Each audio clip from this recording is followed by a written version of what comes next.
Happy Taco Tuesday, guys. I got something to tell you this morning. And as usual, I don't do the best talking, so I'll let somebody else tell you. There's this gang concept where everybody wants the most people to follow. The Lord has something to say about it. And this is it. Here's a night fight. And they came together, 32,000. And when the 32,000 got there, God said, I can't deliver you with all these folk. You got too many. See, we get comfort in how many folk are with us. Honey, are you with me or against me? Yeah, that's the gang concept. Every gang feels confident when he feels I got more folk in my gang than you got in your gang. But God said that if I deliver Israel from the Midianites with all this host you got, years to come, centuries to come, you'll be talking about how Israel got up, rose up, and delivered herself. But I want you to know that the only way I can get glory, it's got to be done in such way where that you'll know you didn't do it with your numbers.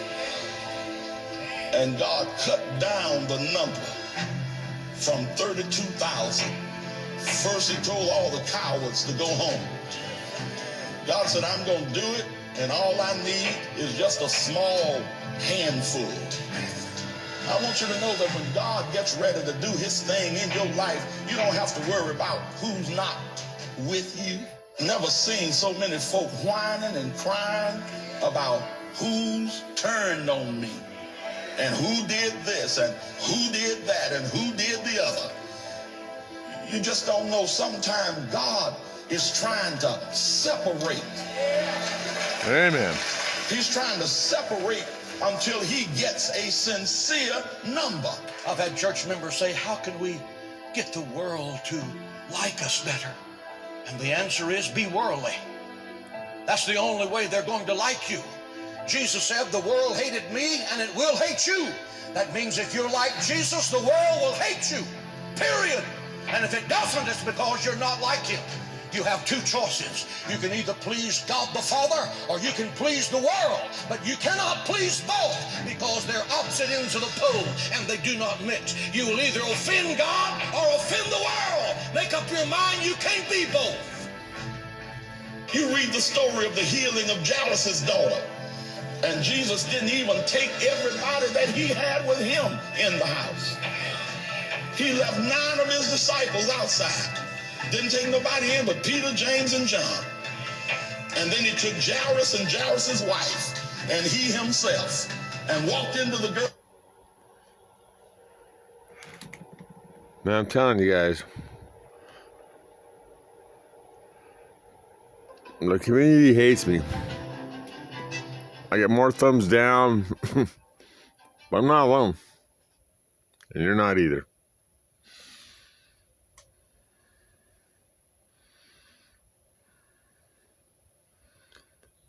The world hated Jesus, and it will hate you. And he himself, and walked into the girl's bedroom, and there she was lying there dead. She made number 7. The Lord couldn't work his miracle until he put the doubters on the outside.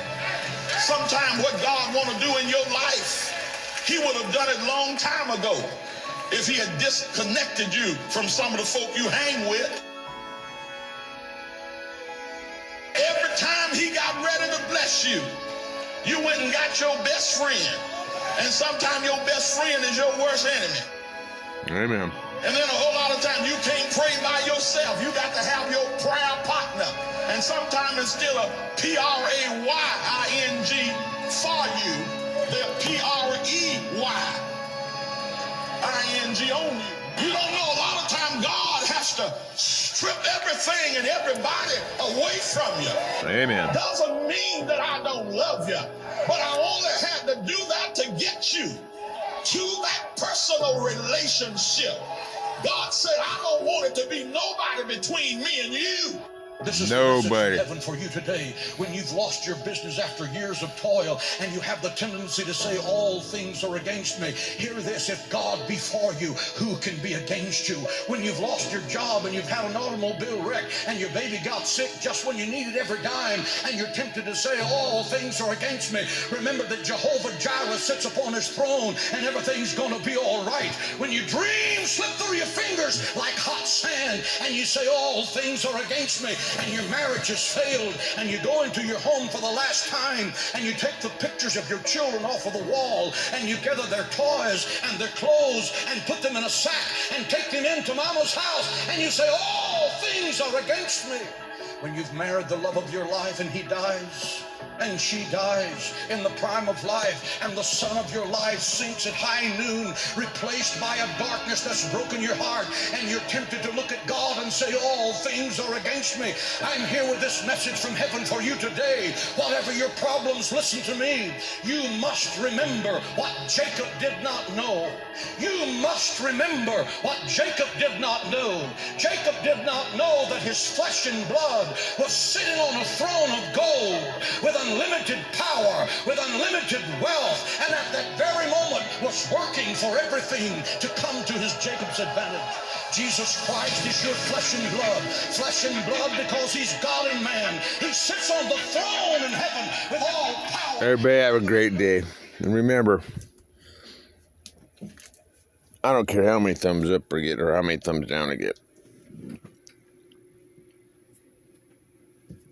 They hated Jesus, they're going to hate me. Amen.